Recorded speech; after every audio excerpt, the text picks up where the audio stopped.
Hello friends, स्वागत है आपका सतीश सर के वीडियोज में।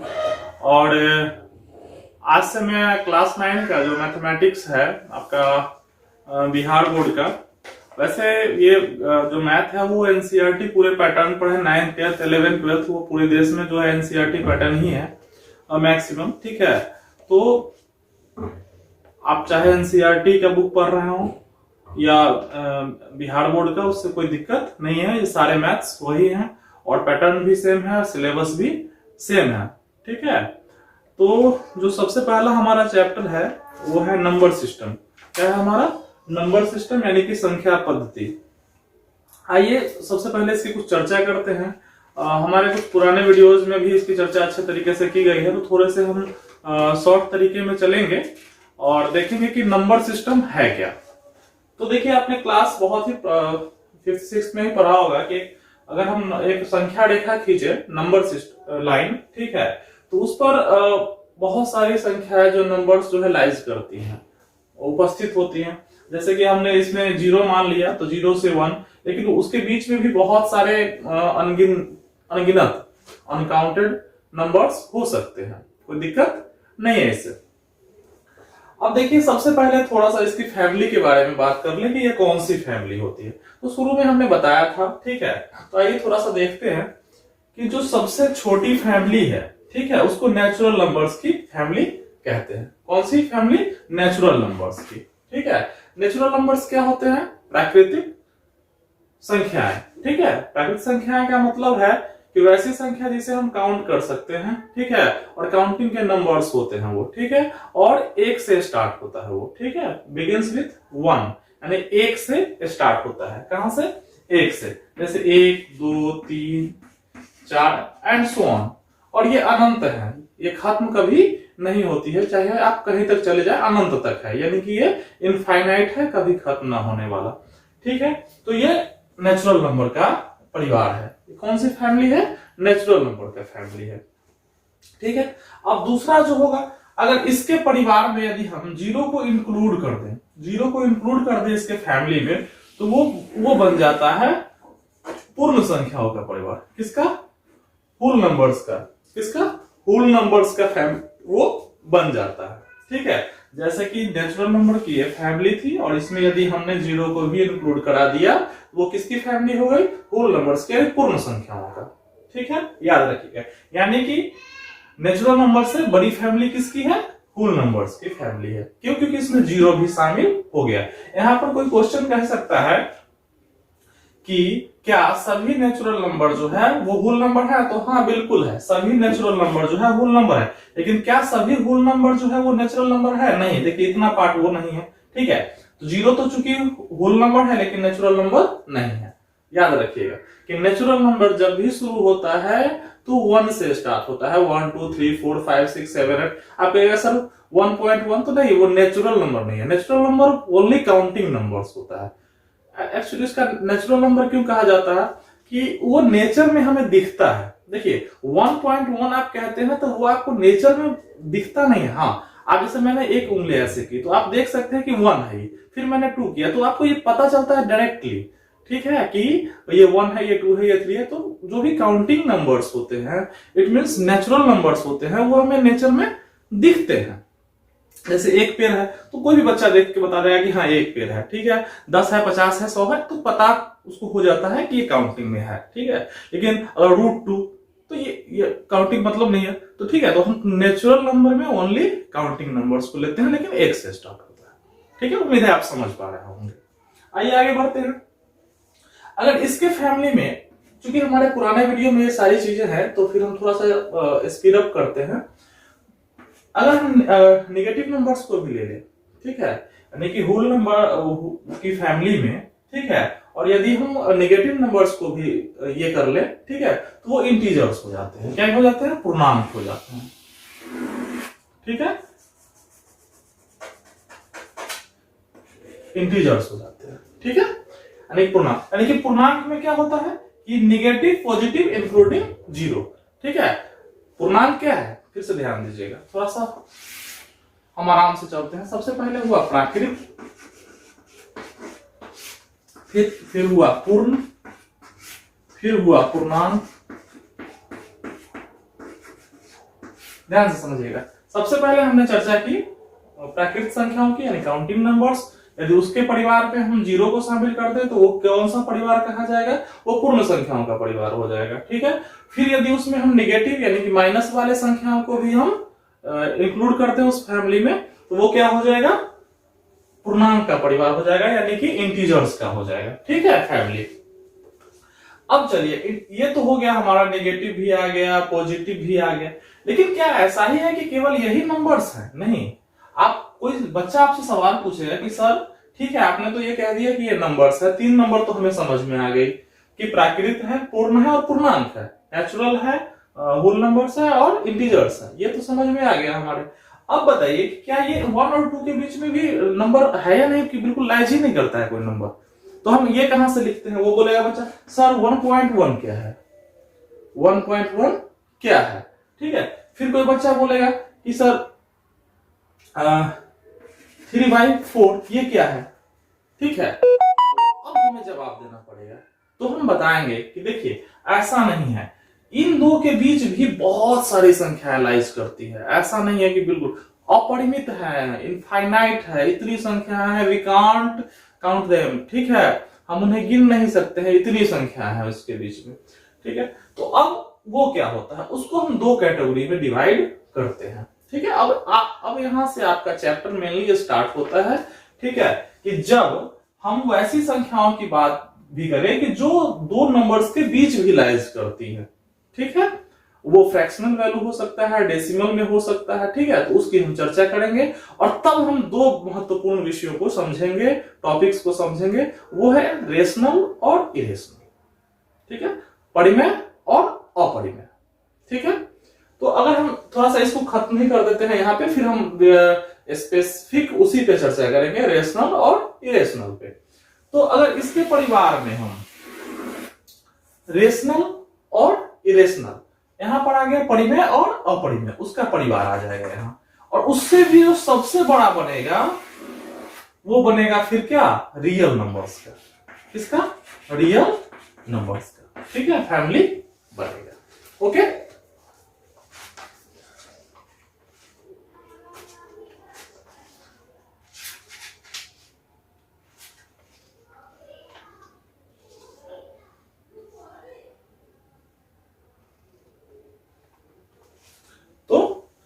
याद रखिएगा, नेचुरल नंबर, फिर होल नंबर, फिर इंटीजर्स, और उसके बाद परिमेय अपरिमेय को आप यहां पर क्यू से भी ये कर सकते हैं, इसको आर से कर सकते हैं, ठीक है।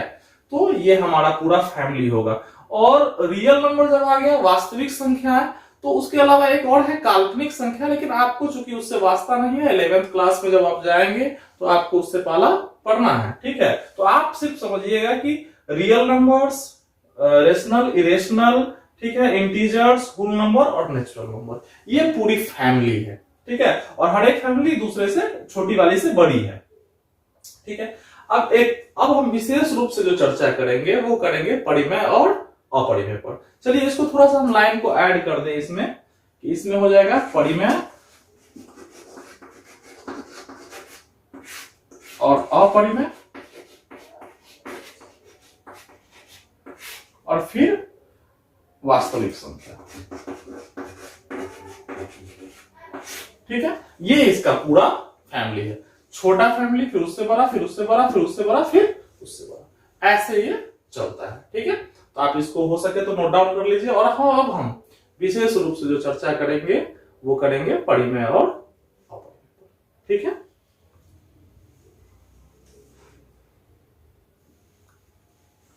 तो आइए दोस्तों, अब हम समझते हैं कि परिमेय संख्याएं क्या है, रेशनल नंबर्स क्या है। तो आपने बुक में भी पढ़ा होगा और पिछली कक्षाओं में भी देखा होगा परिमेय संख्या क्या है। वैसे आप पहले से भी जानते होंगे इन चीजों को कि परिमेय संख्या क्या है। वैसी संख्या जिसे हम p बाई क्यू के रूप में लिख सके और जहां पर q बराबर 0 न हो, यानी कि हमारा डिनोमिनेटर जो है, यानी कि हर, अंश और हर यदि इसको मानते हैं साधारण भाषा में, तो हमारा हर जो है कभी भी 0 नहीं होना चाहिए। अच्छा, ऐसा क्यों होता है कि हमारा हर 0 नहीं होना चाहिए? देखिए, जैसे ही हर 0 होगा, जैसे यदि हम 1/0 लिख दें तो जानते हैं ये क्या हो जाता है, अपरिमित हो जाता है, इनफाइनाइट हो जाता है। इसलिए फिर इसका कोई मतलब ही नहीं बनता, फिर यहाँ पर हम कोई भी नंबर ले ही नहीं सकते, ये नंबर सिस्टम के बाहर की बात हो गई, ठीक है। इसीलिए हम कभी भी क्यू को यानी कि डिनोमिनेटर को, नीचे वाले को 0 नहीं लिखेंगे, ठीक है। और इसका यूज आपको बहुत सारे आगे मैथ्स में है, 11th में भी, 12th में भी, कि हमारा नीचे वाला कभी 0 ना हो, इस बात का हमें ख्याल रखना पड़ता है, ठीक है। अब यहां पर एक और सवाल उठता है कि पी वाई क्यू का अर्थ क्या है। देखिए ये क्या है, कोई भी पूर्णांक हो सकता है, कोई भी इंटीजर्स हो सकता है। जैसे देखिए -1 हो सकता है, -5/3 हो सकता है, ठीक है, ये हो सकता है, क्लियर। ये हमारा ऐसा हो सकता है, ठीक है, कि जिसको हम पी वाई क्यू के रूप में लिख सके, लेकिन कभी भी q बराबर 0, देखिए q बराबर 0 है कहीं नहीं। अच्छा, अब आपके मन में एक सवाल आ रहा होगा कि सर क्या 5 जो है वो परिमेय संख्या है? बिल्कुल है। क्यों? क्योंकि हम 5 को 5/1 लिख सकते हैं, 5 को हम 5/1 लिख सकते हैं ना। तो देखिए हमारा q तो 0 नहीं ना है, जब नहीं है 0 तो ये भी क्या है, यानी कि हम कह सकते हैं कि जितनी प्राकृत संख्याएं हैं वो सब क्या है, वो सब परिमेय के अंदर है, ठीक है।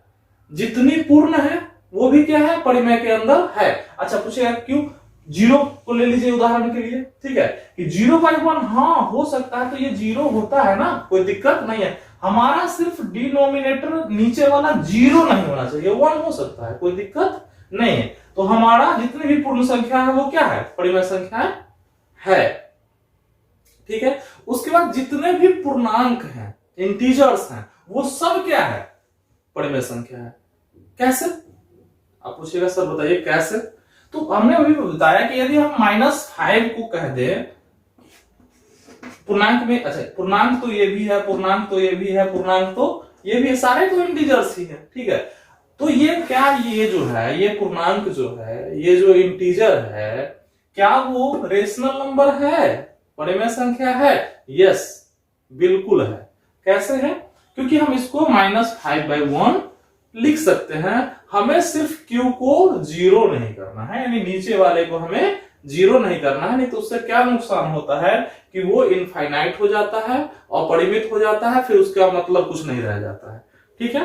तो इसलिए हम ध्यान रखेंगे कि परिमेय संख्याओं का जो निरूपण है वो पी वाई क्यू के रूप में होता है, जहां q बराबर क्या, 0 नहीं होना चाहिए, q is not equal to 0, ठीक है। और जितने भी प्राकृत पूर्ण और पूर्णांक है वो सब अपने आप में परिमेय संख्या है, सब क्या है, परिमेय संख्या है।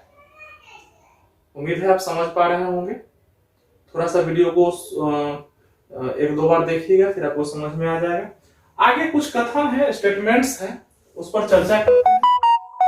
उम्मीद है आपने परिमेय संख्या को तो हल्के तौर पे समझ लिया होगा, फिर हम विशेष चर्चा इसमें और आगे करेंगे, ठीक है। अब स्टेटमेंट को आपको ट्रू और फॉल्स करना है।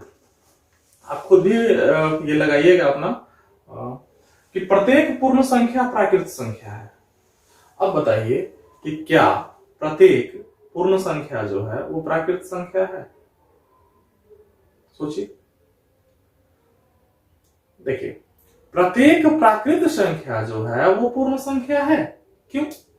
प्रत्येक प्राकृत संख्या मतलब 1 से लेकर अनंत तक, वो सभी पूर्ण संख्याओं के फैमिली में है, लेकिन प्रत्येक पूर्ण संख्या मतलब जो है वो प्राकृत संख्या नहीं है। कैसे डिफाइन करेंगे? तो हाँ सर, 0 जो है वो पूर्ण संख्या तो है लेकिन प्राकृत संख्या नहीं है, ठीक है। तो इसलिए हम ये नहीं कह सकते हैं कि सब पूर्ण संख्या जो है वो प्राकृत संख्या है, नहीं ना कह सकते हैं कि सब पूर्ण संख्या प्राकृत संख्या है। तो हम कहेंगे कि ये असत्य है। क्या है ये? असत्य है। आप असत्य लिख लीजिएगा, ठीक है।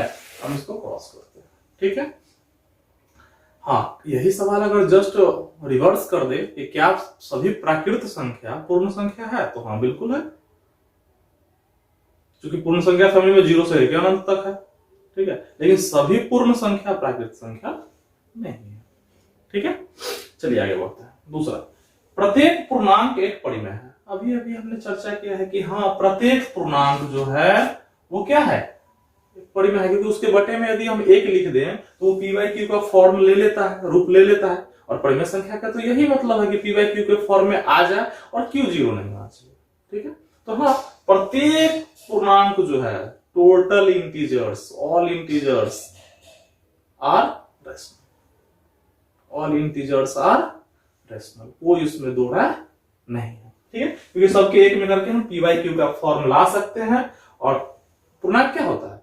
Negative, positive, including zero. सारा नंबर का अगर फैमिली बनाया जाए तो क्या हो जाएगा? पूर्णांक हो जाएगा। ठीक है, तो वहां तो उस प्रत्येक पूर्णांक जो है एक परिमेय संख्या है। तीसरा है कि प्रत्येक परिमेय एक पूर्णांक है। प्रत्येक परिमेय एक पूर्णांक है। अब इसका चर्चा करना बड़ा इंपॉर्टेंट हो जाएगा। ठीक है, कि क्या प्रत्येक परिमेय जो है एक पूर्णांक है?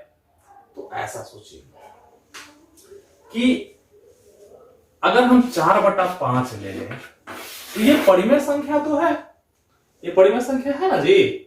क्यों? क्योंकि परिमेय संख्या का पी बाई क्यू, तो यहां पर ये पी हो गया और ये क्यू हो गया। लेकिन क्या ये पूर्णांक है? तो नहीं है, ये पूर्णांक नहीं है। क्यों? क्योंकि जो हमने नंबर लाइन सीखा था उसमें नेगेटिव नंबर्स, जीरो और पॉजिटिव नंबर्स मिला के ही, लेकिन ये तो दो के बीच का है, दो के बीच का है, तो ये परिमेय तो हो सकता है। ठीक है, लेकिन ये पूर्णांक नहीं है, ये पूर्णांक नहीं है, फ्रैक्शनल वैल्यू है, ये परिमेय है लेकिन पूर्णांक नहीं है।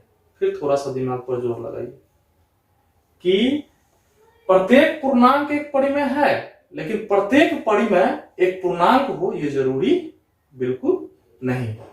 ठीक है, जैसे हम उदाहरण दे रहे हैं कि 4/5, 4/5 एक परिमेय है लेकिन पूर्णांक नहीं है। ठीक है, पूर्णांक नहीं है, क्योंकि पूर्णांक जब हम नंबर सिस्टम खींचते हैं तो पूर्णांक देखिए -1, -2, 0, 1, 2 ये सब क्या है? पूर्णांक हैं। लेकिन क्या इनके बीच में यदि 1/4 लाई करेगा तो क्या वो पूर्णांक है? नहीं है पूर्णांक वो। ठीक है, वो परिमेय है लेकिन पूर्णांक। ठीक है, तो उम्मीद है कि आप इसको अच्छे से समझिएगा। फिर और चैप्टर को आगे बढ़ाते हैं। ठीक है, और अब हम कुछ और विशेष जो उसका टॉपिक है उसको हम देखेंगे। ठीक है, नोट डाउन कर लीजिए।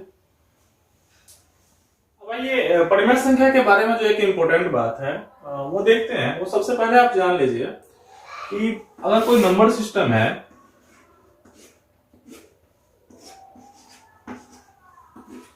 तो याद रखिएगा कि दो संख्याओं के बीच अपरिमित, इनफाइनाइट परिमेय संख्या हो सकती है। अपरिमित, हम उसे काउंट नहीं कर सकते। हम ये नहीं कह सकते हैं कि 0 और 1 के बीच में केवल इतने ही नंबर्स हैं या इतने ही परिमेय संख्या है। नहीं, रॉन्ग। अपरिमित कितना भी हो सकता है। 0 से 1 के बीच अगर आपको 10 फाइंड करना है तो दैट्स ओके, 20 फाइंड करना है, 1 करोड़ फाइंड करना है, सारे निकल सकते हैं। ठीक है, तो आइए उस पर कुछ चर्चा करते हैं। थोड़ा सा एक क्वेश्चन लेते हैं ताकि हमें हमारे जो समझ है वो ज्यादा क्लियर हो सके कि 1 और 2 के बीच की 10 परिमेय संख्याएं याद कीजिए।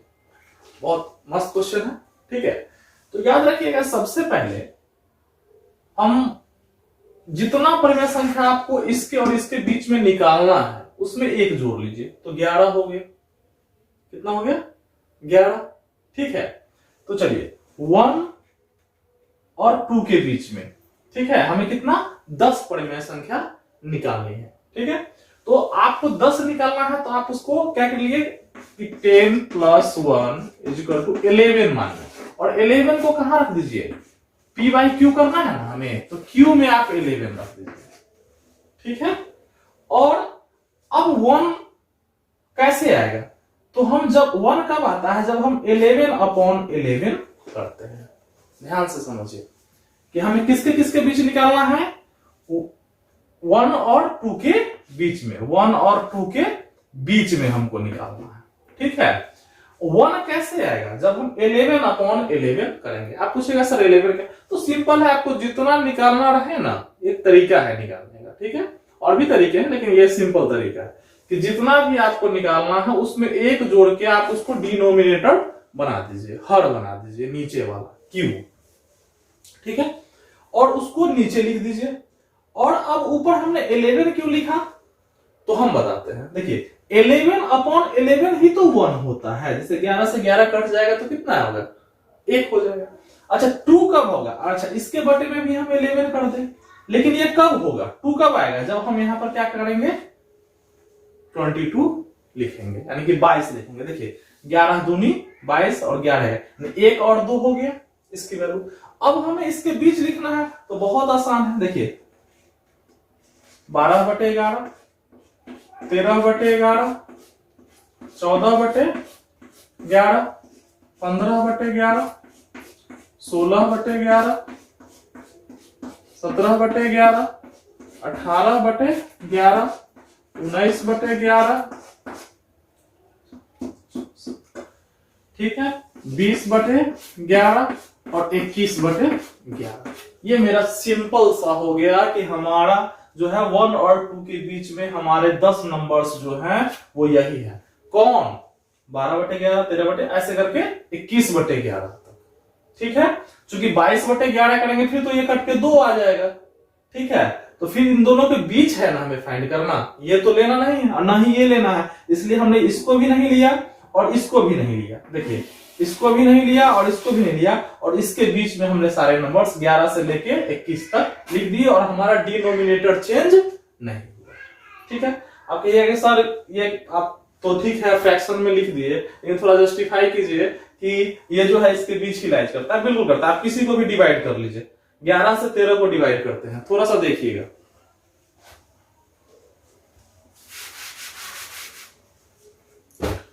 11 से 13 को डिवाइड करते हैं,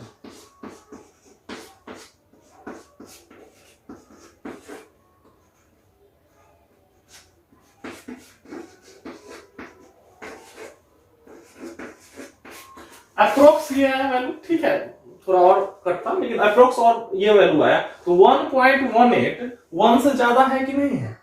1.18 जो है वो 1.18 जो है वो 1 से ज्यादा है, ठीक है। तो इसका मतलब है कि 1 और 2 के बीच में वो लाई करता है, इसका मतलब ये भी 1 और 2 के बीच में लाइज करता है। तो आप इसका अगर फ्रैक्शनल वैल्यू तो हमने लिख ही दिया है, अगर आप डेसिमल वैल्यू भी फाइंड करना चाहे तो कोई दिक्कत नहीं है और वो करेगा ही करेगा। तो तरीका हमारा क्या रहा कि हमें जितनी संख्याएं निकालनी है उसमें एक जोड़ के उसको आप बना देंगे हर, नीचे वाला क्यू बना देंगे, और पहले जिसके जिसके बीच में है, जिसके जिसके बीच में है उसको उस रूप में ले आएंगे। जैसे हमें 1 लाना था तो नीचे 11 है तो ऊपर 11 ही लिखेंगे तब ना हमारे पास 1 आएगा, और 2 लाना है हमें तो 22 लिखेंगे तब तो 11 है, उससे कटेगा तो 2 आ जाएगा हमारा। तो ये हमने ये निकाले, और बीच की संख्याओं को इसको हम बढ़ते क्रम में और इसके नीचे तक लिख देंगे, हमारा सिंपली हो गया, ठीक है। तो उम्मीद है आपको समझ में, और बाकी हम प्रश्नावली जो 1.1 स्टार्ट करेंगे उसमें आपको ये और विशेष रूप से समझ में आएगा, ठीक है। और अगला जो हमारा ये क्लास होगा बेसिक फंडामेंटल, वो होगा अपरिमेय का। वो काफी बहुत इंटरेस्टिंग चैप्टर है, ठीक है, और बहुत अच्छे तरीके से हम अपरिमेय को देखेंगे। उसमें हम शांत, अशांत, आवृत्ति, अनावृत्ति बहुत ही फैंटास्टिक तरीके से देखेंगे और अपरिमेय को बहुत बेहतर तरीके से समझेंगे। लेकिन सब उससे पहले हम एक्सरसाइज जो है हमारा 1.1 उसको सॉल्व करेंगे। उम्मीद है आपको ये जो इंट्रोडक्शन क्लास था इस चैप्टर का वो समझ में आया होगा परिमेय तक।